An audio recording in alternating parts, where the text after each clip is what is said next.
Hi everyone. So here we go. This is in lieu of your Ed puzzle for this week. I'm going to go through some of the pieces of the Seder, and I'm also going to be asking you to hand in things to me via you can take a picture of it, you can place it in a document. Probably the best thing to do is that each of you will hand in a document of like 4 or 5 different things as we go through. What's nice is that actually you are all doing the same theme. So if you want to work together, feel free. Just make sure you write both of your names on it. If you want to, if you want to kind of share some ideas with each other, that is completely fine. But I am looking for quality, so I'll grade each kind of thing that you hand in a however much kind of equals. So if I equals 30. So if I go ahead and I ask for 6, I'll grade it out of 5. If I ask for 5, I'll grade it out of 6. If I ask for 3, I'll grade it out of 10. So here we go, everyone. So first of all, one thing that you need to know about is that oh, okay. I'm just trying to go through the slide deck. Now I'm stuck. Okay, clear screen. Take this away. Okay. Here we go. So let's kind of start going through. Okay, so here we go. So first of all, sorry. Okay. So first of all, every one of you now has on your second slide or so a um, a page that looks like this that tells you the room that you're going to be in, that tells you who your leaders are, that tells you the teachers that are going to be in that room with you. And I'm going to be going over actually next Wednesday as you guys are working. I'm going to be going over with the teachers a little bit about what this is about and what role they can play with regards to. Now, knowing your students is really important because you may actually want to, if you have certain things you want people to read, you may actually go ahead and actually put the names of those people in already so they see them. So you're not always asking who wants to do this, who wants to do that, who wants to do that, unless you're actually giving kind of things out for participation. Like I think one of the groups said that they're going to give every time someone does something or says something, they're going to give a ticket, put all those tickets in a raffle at the end and raffle off something in the end. Okay, so I want you to know, first of all, I placed in front of your slide deck a whole bunch of different slides that have me singing things. So as part of your Seder, you may want to, or you may completely not want to, do things like sing along with a rabbi, right? And these are just me singing some of the Passover favorites. You're going to hear on this Friday on Kabbalat Shabbat, you're going to hear us sing these songs. You're going to hear them on Monday as well. So we're going to be practicing some of these songs so people are not completely in it, don't know them at all or completely taken by surprise of the songs. And of course, you'll see the songs that I add here are really some of our favorites. So like Order of the Seder is one of them. Blessing over the Wine, Avadim Hayino,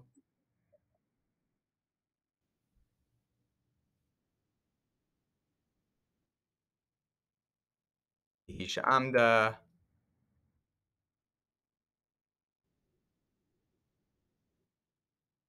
Dayenu, Yahu Hanavi, Gadya,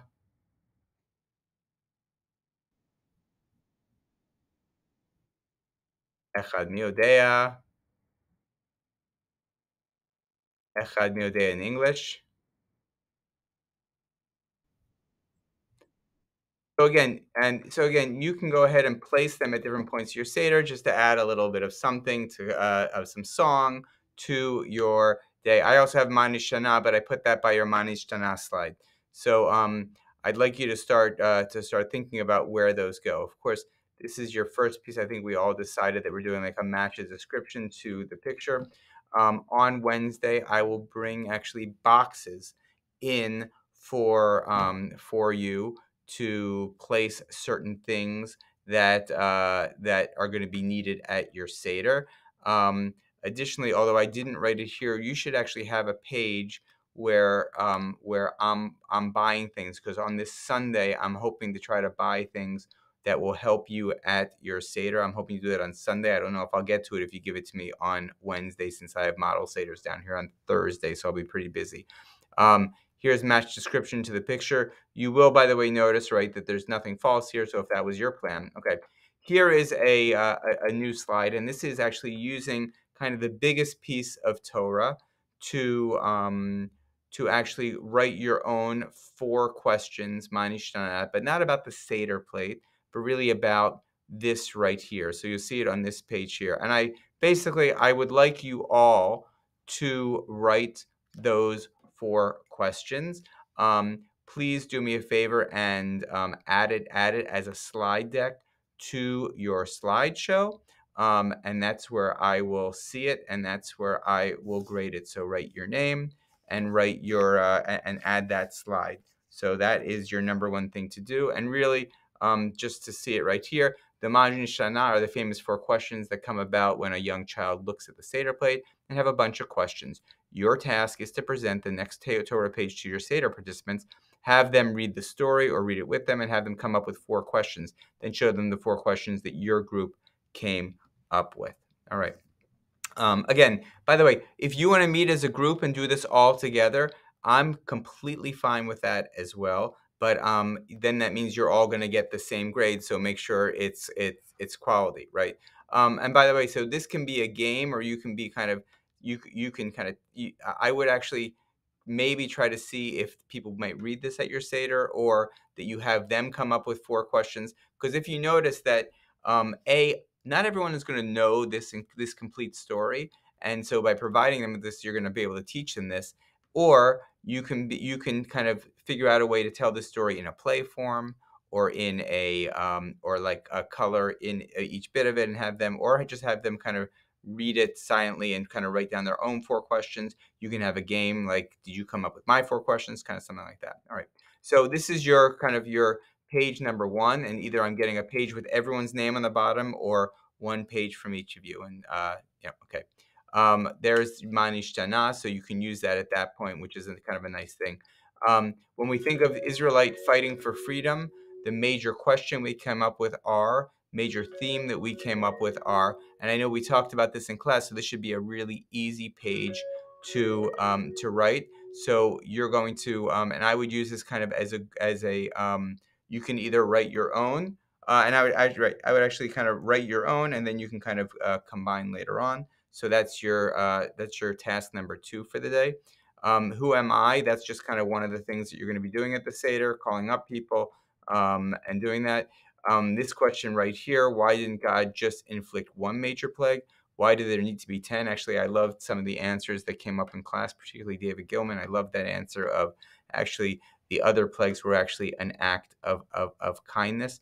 You're going to have to, I would say, as a group, I would say I would like for task number 3, each of you to put 1 answer to this question on this actual slide. So this slide should be like, why did God just inflict 1? And then actually make a new slide that has all of your answers. Because what I'm going to encourage you to do is have everyone read that off the slide deck and kind of say, which one do you like? Let's take a vote. Who likes who likes Hunter's answer, right? So to kind of do that. So that's your task number 3. Okay, write your name next to the answer and kind of put your answer in there. So I'll actually, yeah, okay.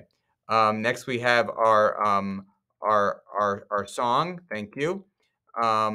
Then our next slide is if the Israelites had Amazon Prime and Spotify. So this is your task number 4 for the day.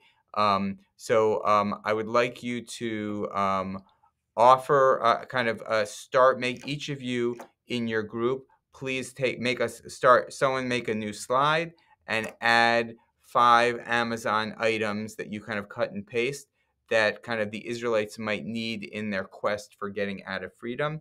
Add that to the slide. Just write your initials under it so we know, or your name in small next to it so we know that was your contribution. Although actually, I think I might know that by just looking at the slide. So everyone in your group add 3, and everyone in your group add 2 songs as we make up kind of our Spotify playlist. So that is task number 5. Okay. 3 items from Amazon to order. and 2 songs on your Leaving Egypt playlist. Okay, on your playlist. Okay. Um, we got to one of these, transforming Karpas. Um, we need, I guess, our step numbers. I'm going to call this step number 6 is transforming my roar. 7 is transforming matzah, and 8 is the bone. So I'm calling that actually one task, 6, 7, and 8. So write in your um, I'll put on the order form what is your bone, what is your matzah, what is your maror, and make sure you have an answer for that with your name next to it, because that'll be your um, that'll be credit for that'll we'll call that 6. What is your matzah? What is your maror? What is your bone? And it's going to be placed on the order form. And I'd like also an explanation for that as well. So you'll see a page that says the order form says what is your, and then explain why. What is your, explain why. All right. Next one. Introducing your cup of joy. I'm actually going to leave that to you guys to talk about in class. Transforming the 10 plagues. Since your topic is leaving Egypt, what are the plagues of leaving a place? That's what I'm asking for here. Plagues of leaving a place. Plagues of leaving a place and going into the unknown. Not the 10 plagues that are traditional, but plagues that have to do with leaving and entering into an unknown. That is task number 7 that you need to complete. Next, we have a fighting for freedom Dayenu. What I would like you to do for this is, basically just kind of create that Dayenu using the right. So each of you create your own Dayenu there, and it's kind of the leaving, or I'm sorry, fighting. Wait, are we doing fighting for freedom? Sorry, fighting for freedom Dayenu. Okay, Elijah, my dream of utopia. This will be, I will add a page to, called what what a fighting for freedom utopia looks like. Okay, what fighting for, is that actually, are we fighting for freedom? Yeah, fighting for freedom. Okay, what fighting for freedom utopia, what that looks like, and then each of you need to add your utopia page, what that looks like.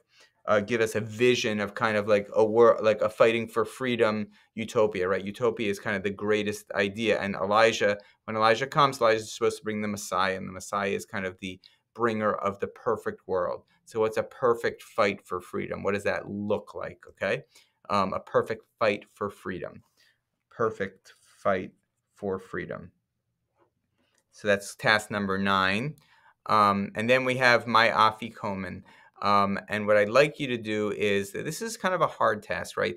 So what is the afikomen? The afikomen is a symbol of oppression that suddenly becomes a symbol of a victory. And like the only thing I could think of here, right? Because it's the lechem oni, it's the bread that we ate in slavery, but then certainly it becomes also the bread that reminds us that tells, it's the bread of hurriedness as we're leaving Egypt. So all of a sudden it gets this like this great kind of symbolic victorious symbol. But earlier on in the Seder, it is actually a symbol of oppression. So it's like it's a symbol that suddenly becomes a symbol of victory, almost as if the Jewish people would use the yellow star as a symbol of pride and identity, right? Can you imagine that, using a yellow star, which was always like a symbol of like you had to put that on as a badge of shame, and now all of a sudden it became a symbol of pride and identity, or something that's supposed to keep you full and satisfied for an entire year, something that is so exciting it keeps kids waiting and wanting to seek it out. So any of those kind of ideas of how you transform it. By the way,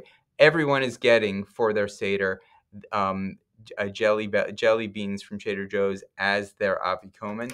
You're gonna have to figure out how you want to hide that, maybe in the room that you're having the Seder, or maybe outside in a specific place that you tell them everyone to look afterwards.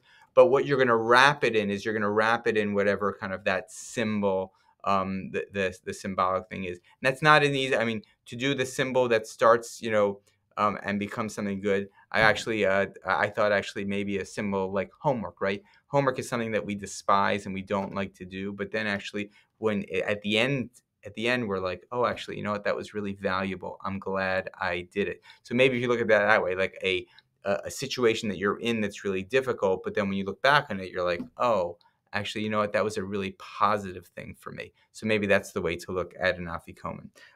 So that is going to be number 10, and you can, I'd like all kind of ideas and examples of the afikomen. Great, so you have 10 things to do, and I'll place some pages on your Google Docs where those pieces can get done. Where you don't see pages from me where you can place things on, then just create those slides yourself and just kind of add them and make sure I see your name in it so I can give you credit for it. So basically now we're looking at 10 different things, each thing worth 3 points, right, for a total of 30 points. Obviously, it's still due on before class on Wednesday. So best of luck, everyone.